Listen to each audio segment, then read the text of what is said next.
इस वीडियो में आप सभी का स्वागत है। इस वीडियो में हम दक्षता अभ्यास 11 के सवाल हल करेंगे। आइए सवाल देखते हैं। पहला सवाल है, आकृति 11.3 में वृत्त का केंद्र O है, रेखा BOD कोण AOC की समद्विभाजक है तथा कोण COD बराबर 50 अंश, तो कोण ABC की माप होगी। आइए चित्र में देखते हैं। हमारे पास एक चित्र दिया गया है, एक वृत्त दिया गया है जिसका केंद्र है O। कोण AOC को रेखा BOD ये समद्विभाजित करती है, यानी ये इस पूरे कोण को दो बराबर भागों में विभाजित कर देती है। जब ये कोण 50 अंश है तो ये कोण भी 50 अंश होगा, यानी कहने का यह है कि ये पूरा कोण हो जाएगा 100 अंश। ठीक है। अब हम जानते हैं कि चाप AC द्वारा वृत्त के केंद्र पर बना कोण इसी चाप AC द्वारा शेष परिधि पर बना कोण, ये जो कोण हमारा ABC है, ठीक है, तो ये जो कोण हमारा वृत्त पर के केंद्र पर बना कोण है शेष परिधि पर बने कोण का 2 गुना होता है।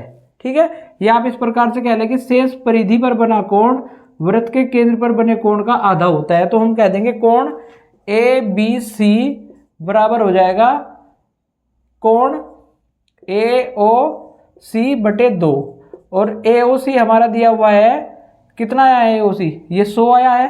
अब 100 अंश को हम 2 से भाग करेंगे तो कितना आ जाएगा, 50 अंश। तो विकल्प हमारा फर्स्ट सही है। ठीक है। इसी प्रकार से सवाल नंबर 2 है, आकृति 11.33 में AB वृत्त की जीवा है तथा बिंदु C तथा D वृत्त पर है। देखिए AB वृत्त की जीवा है और बिंदु C और D वृत्त पर दिए गए हैं। यदि कोण ADB यानी ये कोण हमारा 45 दिया गया है, तो कोण ACB की माप होगी। हमारे से ये कोण ACB पूछा है, तो हम जानते हैं जब AB जीवा है तो कोण ADB और कोण ACB एक ही वृत्तखंड में स्थित कोण है, और एक ही वृत्तखंड में स्थित कोण समान होते हैं, इसलिए कोण ACB भी कितना आ जाएगा, 45 अंश हो जाएगा, और विकल्प हमारा थर्ड सही है। ठीक है। सवाल नंबर 3 है, आकृति 11.34 में बिंदु O वृत्त का केंद्र है और कोण AOB यानी ये कोण हमें 60 डिग्री दिया हुआ है। कोण ADB की माप पूछी है। ठीक है। विकल्प दिए गए हैं 120 अंश, 150 अंश, 140 अंश और 30 अंश। तो यहाँ पे देखिए, इस चाप AB के द्वारा वृत्त के केंद्र पर बना कोण कितना है, तो ये कोण AOB हमें 60 अंश दिया गया है। आप देखिए, ये तो लघु चाप है हमारा AB और ये दीर्घ चाप AB है। इस दीर्घ चाप AB द्वारा वृत्त के केंद्र पर बना कोण निकाल लेंगे। अब ये पूरा कोण होता है 360 अंश। अब ये कोण कितना हो जाएगा, ये हो जाएगा 360 में से 60 घटाएंगे तो 300 अंश आ जाएगा। अब देखिए, इस चाप द्वारा वृत्त के केंद्र पर बना कोण 300 अंश है और शेष परिधि पर बना कोण यानी ADB, ये कोण कितना हो जाएगा, ये कोण इस कोण का आधा होता है। तो हम कह देंगे कोण ADB बराबर कोण AOB बटे 2 और 300 बटे 2 यानी 150 अंश। तो विकल्प सेकंड हमारा सही है। ठीक है। इसी प्रकार से सवाल नंबर 4 है, आकृति 11.35 में बिंदु O वृत्त का केंद्र है। इस पर 3 बिंदु ABC हैं। यदि कोण ACB ये कोण दिया गया हमें 40 अंश, तो कोण AOB की माप होगी। देखिए यहाँ पर आप, ये चाप है हमारा AB, इस पर ध्यान दीजिए।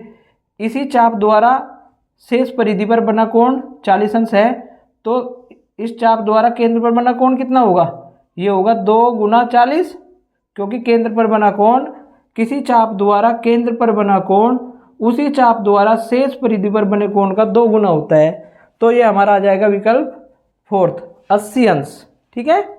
सवाल नंबर 5 है, आकृति 11.36 में बिंदु O वृत्त का O केंद्र का एक वृत्त है। वृत्त की 2 समान जीवाएं AC तथा BC खींची गई हैं।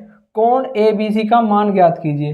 तो कोण ABC यानी ये कोण हमें ज्ञात करना है। ठीक है। तो देखिए, हमारे से दिया गया है कि ये दोनों जीवाएं AC और BC आपस में समान है, तो जब समान जीवाएं हैं तो उनके कोण, उनके द्वारा निर्मित जो कोण है वो भी समान होंगे, यानी ये दोनों कोण क्या हो जाएंगे, समान। अब एक बात ध्यान देने वाली है, यहाँ पे ये AB व्यास है, यानी ये व्यास इस वर्त को 2 खंडों में विभाजित कर देता है। अर्धवर्त ये हो गया और अर्धवर्त ये हो गया हमारा, और अर्धवृत्त में स्थित कोण क्या होता है?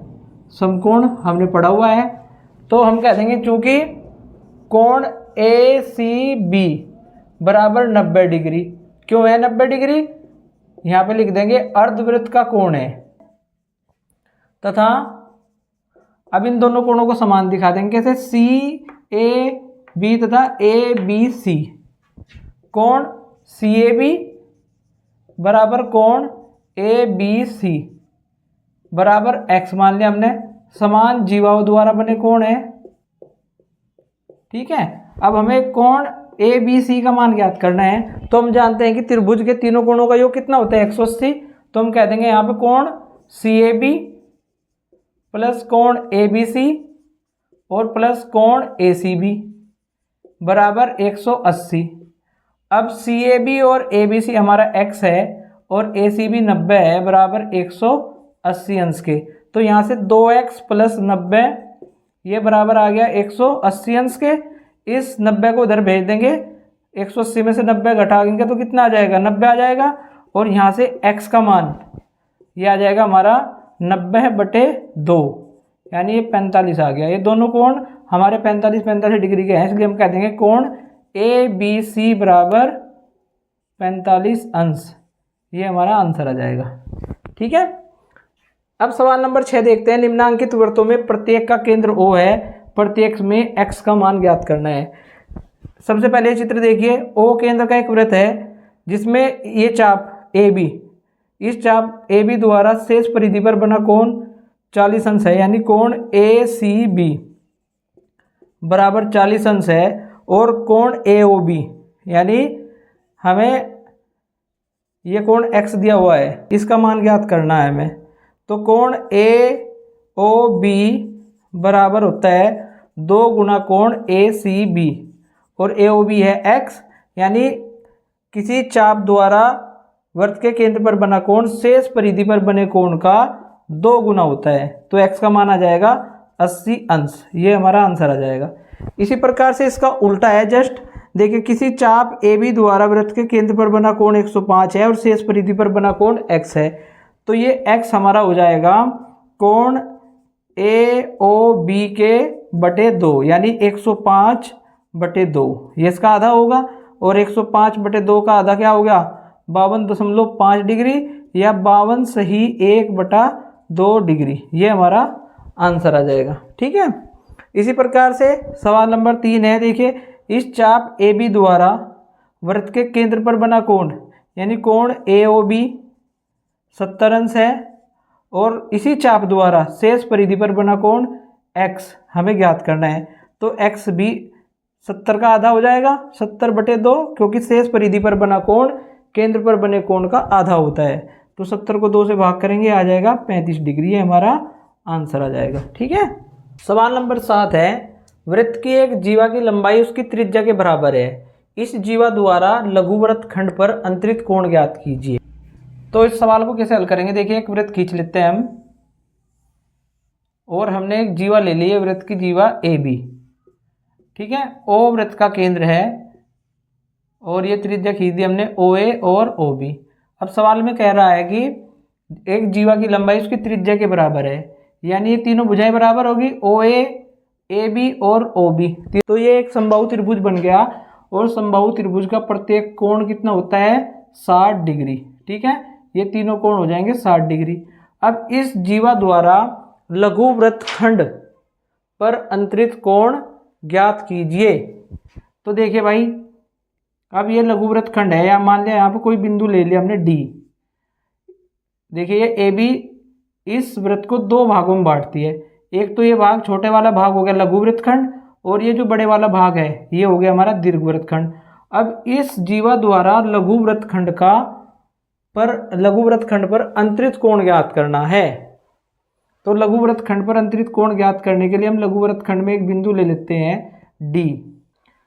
तो लघुवृत्त खंड का एक कोण हमें ज्ञात करना है, वृत्त के केंद्र पर अंतरित कोण तो ये होगा ना। फिर अब ये कोण 60 है, तो ये पूरा कोण 360 होता है, ये कोण हो जाएगा हमारा 300। अब किसी चाप द्वारा वृत्त के केंद्र पर अंतरित कोण 300 अंश है, और उसी चाप द्वारा शेष परिधि पर अंतरित कोण इस केंद्र पर बने कोण का आधा होगा। तो हम कह देंगे कि लघु वृत्तखंड में बना कोण ADB ये बराबर हो जाएगा कोण AOB बटे 2, और कोण AOB हमारा 300 अंश आया है बटे 2, तो ये हो जाएगा 150 अंश। ठीक है, ये हमारा आंसर होगा। सवाल नंबर 8 है 3 सेंटीमीटर त्रिज्या का एक वृत्त खींचिए। इस वृत्त की एक जीवा खींचकर वृत्त को 2 वृत्तखंडों में विभक्त कीजिए। तो प्रकार में हम 3 सेंटीमीटर की त्रिज्या लेकर के एक वृत्त खींचेंगे और इसकी कोई भी एक जीवा खींच देंगे कहीं से भी। हमने ये जीवा खींच दी AB। ये जीवा AB इस वृत्त को 2 खंडों में विभाजित करते हैं। एक तो ये छोटे वाला खंड है, इसको हम कहते हैं लघु वृत्तखंड, और जो ये बड़े वाला भाग है इसको कहते हैं दीर्घ वृत्तखंड। ठीक है। इसी प्रकार से सवाल नंबर 9 है अर्धवृत्त किसे कहते हैं, चित्र बनाकर स्पष्ट कीजिए। तो ये तो बहुत ही आसान है। हम एक वृत्त बनाएंगे और जिसका केंद्र O है। इस वृत्त की हम व्यास को खींच देंगे। ये व्यास वृत्त को 2 बराबर भागों में बांटता है। एक भाग ये हो गया, इसको अर्धवृत्त कहेंगे, और नीचे वाले भाग को भी अर्धवृत्त कहेंगे। ठीक है, यानी अर्धवृत्त का मतलब हो गया वृत्त का आधा भाग। सवाल नंबर 10 है आकृति 11.38 में बिंदु O वृत्त का केंद्र है। ये यहाँ पे केंद्र O दिया गया है। AOB वृत्त का व्यास है, AOB व्यास है, और कोण COB 40 अंश है। तो ज्ञात कीजिए। सबसे पहले तो दीर्घ चाप BC का अंश माप ज्ञात करना है। देखिए चाप BC हमारा लघु चाप है और ये हमारा हो गया दीर्घ चाप BC। अब इस लघु चाप BC का अंश माप 40 है, तो दीर्घ चाप BC का अंश माप कितना होगा, यानी 360 में से हम 40 घटा देंगे तो कितना आ जाएगा 320।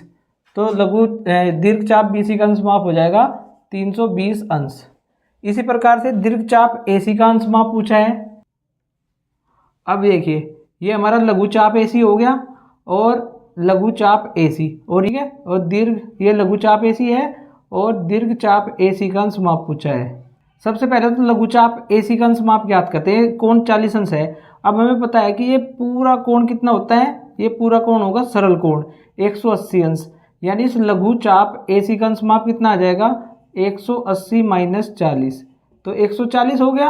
अब हमें क्या निकालना है, दीर्घ चाप AC का अंश माप।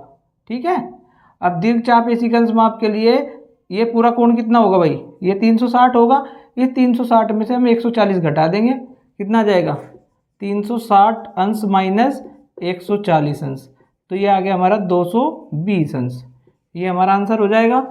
लघु चाप AC का अंश माप, देखिए जब हमारा दीर्घ चाप AC का अंश माप आया है 220, तो इस लघु चाप AC का अंश माप हमने निकाल लिया था, हमने पहले ही निकाल दिया। लघु चाप AC का अंश माप 140 अंश, तो यहाँ पे लिख देंगे 140 अंश। फिर अर्धवृत्त ACB का अंश माप, आपको पता है अर्धवृत्त ACB का अंश माप, आपको पता है कि अर्धवृत्त का अंश माप कितना होता है 180 अंश। ठीक है, अर्धवृत्त ACB का अंश माप, यानी ये अंश माप पूछा है हमारे से, तो ये पूरा अंश माप कितना होता है 180। पूरा सरल कोण होगा ना, ACB का अंश माप होगा सरल कोण, तो ये आ जाएगा 180 अंश। ठीक है। सवाल नंबर 11 से 17 के हल के लिए आप इस वीडियो का सेकंड भाग देख सकते हैं। ठीक है, धन्यवाद।